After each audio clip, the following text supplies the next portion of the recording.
नमस्कार मित्रों, स्वागत है आपका मेरे यूट्यूब चैनल पे। दोस्तों, आज हम बात करेंगे राजनीति के बारे में। अब सबसे पहले इस पॉइंट की बात करेंगे। हर इंसान सोचता है कि हमें कोई अच्छा नेता मिल जाए तो हमारी समस्याओं का हल हो जाए, परंतु ज़रूरी है कि हम जो नेता चुनते हैं वह सही हो या फिर हम जो नेता चुनते हैं वो हम ही चुनते हों।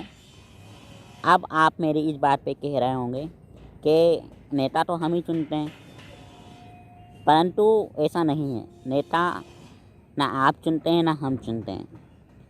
इसके पीछे एक कहानी है, वही मैं आपको समझाना चाहता हूँ।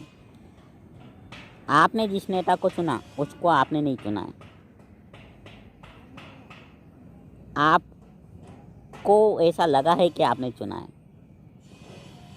क्या होता है, इस अपने भारत देश में दो चीज़ें ऐसी हैं जो बहुत ही आसान है और जिस लाइन में बहुत पैसा है।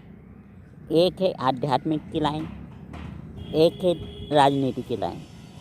इस दोनों में बहुत पैसा है और ये दोनों आपस में दोस्ती है इन लोगों की, राजनीति वालों की और आध्यात्मिक जो ज्ञान फैला रहे हैं, जो कर रहे हैं, इन दोनों की दोस्ती आपस में।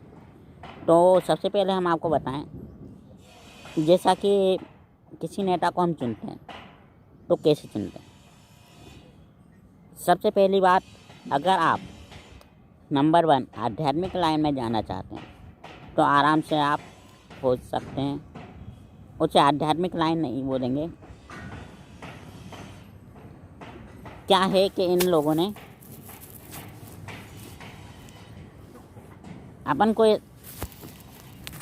हमको और आपको ऐसा लगता है कि ये गुरु अच्छा है तो वह गुरु अच्छा है, परंतु अगर ये अच्छे होते तो ये इतने फेमस नहीं होते। अच्छे गुरु कभी भी प्रचार पे ध्यान नहीं देते हैं, टीवी पर नहीं आते हैं, इन चीज़ों पर नहीं आते हैं और अच्छे गुरु का प्रचार किया भी नहीं जाता है सरकार के द्वारा। क्योंकि अगर अच्छे गुरु ने अपना प्रचार होने लगा तो ये राजनीति वाले और जो गुरु घंटाले हैं ये बाहर हो जाएंगे।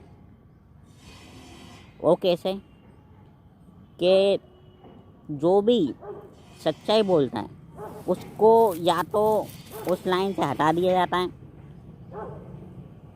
या तो उस पर कोई भी केस लगाकर, कोई भी उसकी गलत लाइन करके उसको जेल में बंद कर दिया जाता है। जो भी आपने देखा होगा, अब से पहले जितने भी जो राजनीति के विरुद्ध बोलते थे वो आजकल जेल में बंद हैं।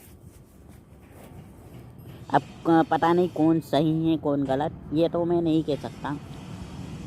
तो सबसे पहले इन दोनों की दोस्ती के बारे में बात करते हैं। तो आपने देखा होगा बहुत से जो आध्यात्मिक लाइन में हैं वे किसी ना किसी राजनेता की तारीफ़ करते हैं। किसी को कोई राजनेता पसंद है तो किसी को कोई राजनेता। और तो सबसे पहली चीज़ जो होती है आध्यात्मिक लाइन, सबसे पहले इनको लपेटना शुरू करते हैं ये लोग। मान लो किसी भी जो धर्म गुरु है जो ज़्यादा प्रचार में, तो जिसको भी अगर नेता बनना है तो सबसे पहले वे क्या करते हैं, इनको अपने हाथ में लेते हैं। कहते हैं गुरुजी आपको कोई परेशानी नहीं होगी अगर आप मेरा प्रचार करते हैं तो आपकी आपका मतलब धन में वृद्धि होगी, वही कमी नहीं होगी, बस आपको हमारा प्रचार करना। तो आपने ओमाय को तो देखी ही होगी, उसमें भी इस टाइप का ही दिखाया जाता है। नंबर 2, सबसे पहले नेता बनने के लिए आपको कोई ऐसे ग्रुप को ज्वाइन करना पड़ता है कि जो थोड़ा फेमस हो, जो सामाजिक कार्य करता हो। मान लीजिए कि कोई जैसे बजरंग दल हुआ, हिंदू परिषद हुआ, या कोई भी जो समाज सेवा करता हो, उसमें थोड़ी सी आपको छवि बनानी होती है। जैसे आपकी थोड़ी सी छवि बनती है तो आपको एक पद दिलवा दिया जाता है। पद दिलने के बाद फिर देखा जाता है कि आप लोग कितने लोग पसंद करते हैं। जैसे ही आपको कोई पसंद करना शुरू करता है या आपकी थोड़ी पहचान बनती है, तो फिर आपको छोटे पद के लिए चुना जाता है, कोई भी छोटे पद के लिए।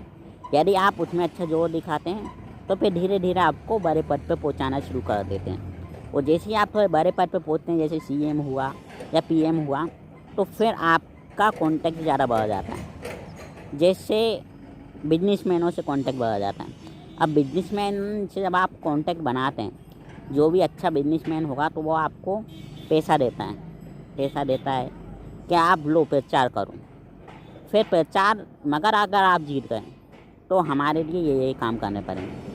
और जो नेता लोग होते हैं, ये लोग अपने प्रचार करते हैं, अब उनसे पैसा लिया तो देना भी है, फिर जीतने के बाद ये उन्हीं का काम करते, जनता का काम नहीं करते हैं।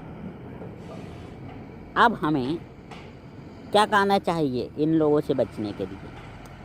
यदि ये उपाय आपको जानना है तो आप हमारे इस चैनल पर बने रहें। आप एक एक करके सारी वीडियो देखें तो आपको इसमें पूरी कहानी आपको समझ में आ जाएगी। क्या है, हमारे जो गुरुजी हैं हम उनकी वीडियो डालते रहते हैं, उनकी वीडियो भी आप देखते रहिए। और हम भी सामाजिक बुराइयों पर वीडियो बनाते रहते हैं, आप उनको देखते रहिए। फिर जैसे ही जो राजनेता होते हैं उनको कंपनियों से तो मिल गया, अब वो कंपनी वाले सिक्योर हो गए। अगर ये नेता जीतता है तो हमें कोई प्रॉब्लम नहीं होगी। जैसे कि मान लो ज़मीन की प्रॉब्लम, पानी की प्रॉब्लम, बिजली की प्रॉब्लम या किसी भी चीज़ की प्रॉब्लम, प्रचार में भी यदि कोई घटिया चीज़ दिखाते हैं, नंगापन दिखाते हैं, तो उसको भी आराम से सहन कर लेती है सरकार। उसके बाद फिर आता है अब प्रचार किस तरह किया जाए। फिर ये लोग क्या करते हैं, टीवी चैनल्स को खरीदते हैं, कुछ एड एजेंसी को खरीदते हैं। तो जितना ज़्यादा ये लोग पैसा देते हैं उतना ज़्यादा इनका अच्छा प्रचार किया जाता है। तो आपने देखा होगा अभी कुछ दिनों पहले किस तरह प्रचार किया गया था। हम भी उस बहकावे में आ गए थे। अब हमारी आँखें खुल गई हैं। जब लोग हमसे कहते थे कि तुम गलत कर रहे हो तो हमें समझ में नहीं आता था लोग ऐसा क्यों कह रहे हैं, मगर आज हमारी भी आँखें खुल गई हैं। अब हमें क्या करना चाहिए, क्योंकि भाई एक को वोट नहीं देंगे तो दूसरे को देना पड़ेगा, दूसरा जीतेगा। तो हमें क्या करना चाहिए, हमें आत्मनिर्भर बनना चाहिए। हमें अब इन लोगों पे निर्भर लेने की ज़रूरत नहीं है।